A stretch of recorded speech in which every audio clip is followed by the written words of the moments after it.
On est jeudi et tout de suite, place à la chronique santé avec Yasmine El-Karouni. Bonjour Yasmine. Bonjour Pape, tout va bien? Ça va et vous? Très bien. Alors aujourd'hui, on va parler de jeûne intermittent. Vous savez, c'est très tendance, justement. C'est vrai que les bienfaits du jeûne ne sont plus approuvés pour la santé, mais c'est une tendance aujourd'hui que beaucoup adoptent au quotidien dans leur vie.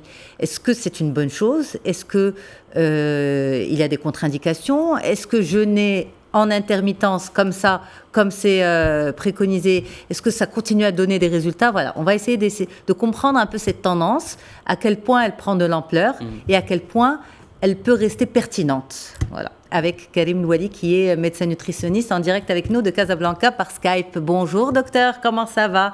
Merci infiniment d'être en direct avec nous. Ça va docteur Louali? Un plaisir de vous revoir. Ça va très bien. Alors, quand on parle de jeûne intermittent, est-ce que c'est forcément simplement ne pas manger pendant une certaine durée? C'est simplement ça le jeûne intermittent? Effectivement, on peut le mettre en deux catégories. Il y a le jeûne intermittent qui est à la mode aujourd'hui. C'est ce qu'on appelle le 8-16. Ça veut dire s'abstenir de manger pendant 16 heures, mais boire des liquides. Et puis concentrer la nourriture sur une période de 8 heures, c'est-à-dire déjeuner à midi, collation à 16 heures et dîner à 20 heures. Et puis, il y a le fameux jeûne religieux, c'est-à-dire les gens qui jeûnent le lundi et le jeudi, dont les bienfaits sur la santé sont les moindres. Ok, alors aujourd'hui on ne fait pas bien sûr le point sur le jeûne religieux, on fait le point sur le jeûne intermittent, c'est très à la mode, le 8-16 heures. Maintenant, question qu'on peut se poser, si on n'a rien mangé pendant 16 heures, est-ce qu'on a le droit de manger ce qu'on veut pendant ces 8 heures, sous prétexte que le jeûne intermittent fait perdre du poids, parce qu'en général, c'est ce qui motive les gens à le faire, ou bien, non, le 8-16 heures a aussi ses règles? Bien sûr qu'il a ses règles. D'abord, ce n'est pas un jeûne pour perdre du poids, c'est un jeûne de bonne santé pour maintenir sa santé bien sa santé. Donc ça, c'est l'idée qu'il faut d'abord enlever. Parce que si on réduit les calories, on se retrouve avec des carences micronutritionnelles et on aura l'effet inverse, on n'aura pas cet effet bénéfique du jeûne. Deuxième chose, non, on ne peut pas manger n'importe quoi pour la simple raison que je purifie mon corps pendant 16 heures et je ne peux pas venir durant cette période de 8 heures et manger n'importe quoi. C'est-à-dire il y a intérêt à manger équilibré, subvenir à tous les besoins du corps, surtout en termes de micronutriments. Parce que justement, on entend des gens dire « moi, je fais le jeûne intermittent et quand je mange ce que je veux » parce que, justement, sous prétexte que le nombre de calories par jour n'est pas atteint. C'est-à-dire manger un hamburger, boire un soda, de toutes les manières, on n'arrive pas encore au quota des calories par jour. Alors aujourd'hui, l'approche nutritionnelle a complètement changé. On ne parle plus de régime, on parle d'hygiène de vie. On ne calcule plus les calories, mais on se penche sur la valeur non calorique de l'assiette, que sont les micronutriments.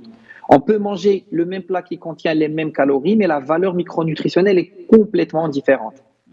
D'ailleurs, quand on fait l'éducation nutritionnelle aux enfants au primaire, on va leur donner des exemples. C'est-à-dire l'équivalent de calories d'un paquet de bonbons peuvent être le même qu'un repas. Alors les enfants ils vont dire donc je préfère manger un paquet de bonbons au lieu de manger un plat.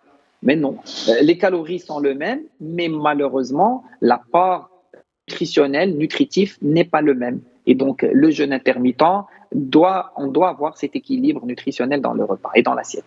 Alors justement, Dr Karim Louali, vous avez parlé de l'éducation nutritionnelle aux enfants et vous avez parlé aussi de ces changements, qu'aujourd'hui on ne parle plus de calories, mais on parle d'hygiène de vie, on parle de micronutriments. Moi, je fais partie de cette génération qui a eu son éducation nutritionnelle avec les calories. Donc voilà, là vous êtes en train de rattraper le coup avec les enfants, mais par rapport à nous, justement, à nos parents, à nous adultes, qu'est-ce qu'on peut apprendre de ça aujourd'hui avec vous ? Parce que le corps a une mémoire. Et quand on le prive et quand on crée des carences, forcément qu'après, il va vouloir rétablir ce qui a été perdu. Alors aujourd'hui, nous, au Maroc, on nous appelle un pays en transition nutritionnelle et on porte une double charge de carence. C'est-à-dire, quand on a un patient qui est obèse, par exemple, il a de l'obésité, mais il a des carences micronutritionnelles. Et c'est très, très important de garder cet équilibre micronutritionnel. simple raison que le corps a une mémoire et il finira par compenser. C'est pour ça que les régimes draconiens ne sont pas, ils sont pas du tout à la mode aujourd'hui et ils vont créer plus de problèmes de santé que gagner du poids. Aujourd'hui, on traite un terrain, on fait des équilibres et puis quand on traite le terrain, la personne elle va garder son poids de santé sans pour autant se priver. Alors, docteur Karim Louali, bien sûr, en studio, j'ai avec moi Pape Diouf, qui m'a prêté quelques minutes de son JT, de son journal. Il a une question pour vous, justement. Alors, docteur, quand on fait du sport, comment pratiquer le jeûne intermittent sans se faire du mal? Oui, très, très bonne question. Alors, ce qu'il faut savoir avec le jeûne intermittent, c'est que ça permet de diminuer la production d'insuline et le stockage de graisse et du sucre dans l'organisme.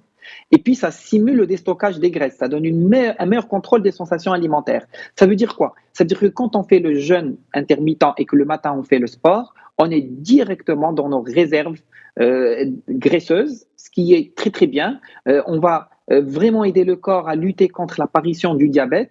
Et concernant le sport, ça permet vraiment une très bonne amélioration des performances tant physiques qu'intellectuelles. Et donc, du coup, jeûne intermittent et sport, ça va de pair, ça va ensemble, il n'y a aucun risque, à condition d'avoir des repas complets. C'est-à-dire, mon repas du midi doit avoir légumes, salades, féculents et protéines. Idem pour le repas du soir du dîner qui se fait à 20h. Ça, c'est 2 repas complets pour ne pas créer de carence micronutritionnelle. Alors, par rapport à la meilleure façon de pratiquer son jeûne intermittent, c'est, vous l'avez dit, le 8-16 heures, c'est-à-dire premier repas à midi, c'est ça? Alors, premier repas, c'est un petit déjeuner ou c'est un repas, un vrai repas salé? C'est un déjeuner, c'est un vrai repas salé, protéines, légumes, salades et féculents. Alors, on fait après une collation à 16 heures, légère, des noix, des amandes, des petites choses comme ça. Et puis, un vrai dîner à 20 heures, c'est-à-dire comme le déjeuner, pour apporter tous les micronutriments qu'il faut pour ne pas créer de carence au niveau du corps. Et la tartine dans tout ça, on la met où? Le petit plaisir du matin. C'est une autre approche. Alors, ce qu'il faut savoir et qui est très intéressant, c'est qu'il y a des études qui ont fait quelque chose d'incroyable. Ils ont démontré que quand on pratique ce genre de diète, et en fait, on favorise l'apparition de bonnes bactéries intestinales qui savent utiliser nos acides gras chaîne courte et qui produisent des butyrates qui ont un effet très bénéfique sur la prévention cardiovasculaire, sur la lutte contre l'obésité et sur l'effet anti-inflammatoire. Et les études, ils ont prouvé que quand on sort du jeûne, on a tendance à perdre cette population de bactéries bénéfiques pour la santé. Et donc, c'est très intéressant de faire des rappels ou de le maintenir durant toute l'année pour maintenir l'apport bénéfique du jeûne intermittent. Merci infiniment, docteur Karim Louali, d'avoir été en direct avec nous depuis Casablanca. Pape, justement, quand on pratique le jeûne intermittent, même nos papilles changent en fait. On n'a plus besoin forcément de ce sucre quand on a ces envies de sucre en fin de journée. C'est incroyable, mais le corps change. Donc, C'est vrai, vous avez pas. Je le dis par expérience, je l'ai expérimenté. Et vous avez parfaitement raison, Yasmine.